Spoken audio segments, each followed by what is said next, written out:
कांग्रेस उम्मीदवार अक्षय कांति बम द्वारा नामांकन वापस लेने के बाद इंदौर लोकसभा सीट सुर्खियों में बनी हुई है। इंदौर सीट पर सर्वाधिक बार चुनाव जीतने का रिकॉर्ड श्रीमती सुमित्रा महाजन के नाम है। 8 बार लगातार वे चुनाव जीतने वाली महाजन लोकसभा अध्यक्ष भी रह चुकी हैं।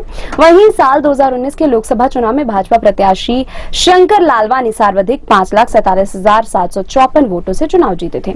इस बार कांग्रेस उम्मीदवार के मैदान छोड़ने के बाद इंदौर लोकसभा सीट पर 2 नए रिकॉर्ड बनने की पूरी संभावना है। चूंकि भाजपा उम्मीदवार लालवानी अब मैदान में अकेले रह गए हैं, ऐसे में संभव है कि वे ज्यादा वोटों से जीतने का अपने ही रिकॉर्ड को तोड़ दें।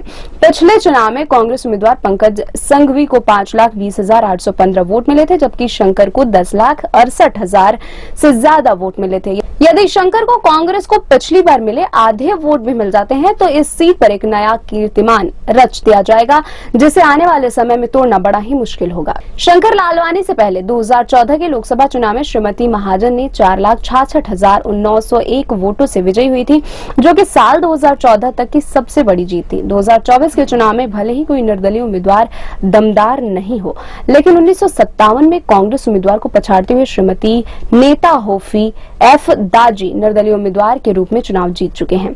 जिस तरह से मतदाताओं का रुझान सामने आ रहा है, उसे देखते हुए लग रहा है कि इंदौर के चुनाव में इस बार एक और नया रिकॉर्ड बन सकता है।